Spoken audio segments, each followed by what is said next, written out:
after the density of states and the Fermi-Dirac probability function is defined, the number of electrons at a given energy is simply given by the product of the two. That is, N of E is equal to D of E times the Fermi-Dirac function at energy E. More often, we are only interested in the electrons in the conduction band. For the valence band, we normally count the number of holes, which is denoted by P of E. And the number of holes in the valence band is given by P of E equal to D of E times the whole Fermi-Dirac function at energy E. The notation of P or N may be coming from the fact that holes carry positive charges and electrons carry negative charges. Graphically, we can express the number of carriers as shown in this figure.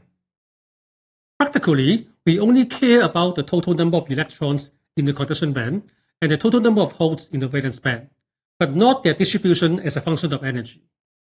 To calculate them, we have to integrate or add the numbers of carriers at all energy levels in the band, which are given by the expression shown here.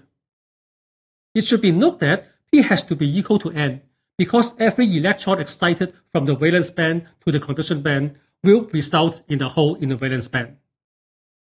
Sometimes we call the process electron-hole pair generation. For pure or intrinsic silicon, we denote this number as Ni, where we have P equal to N equal to Ni. Now, we have an expression for electrons in the conduction band and holes in the valence band, but they are not explicit functions. We are not going to perform the integration.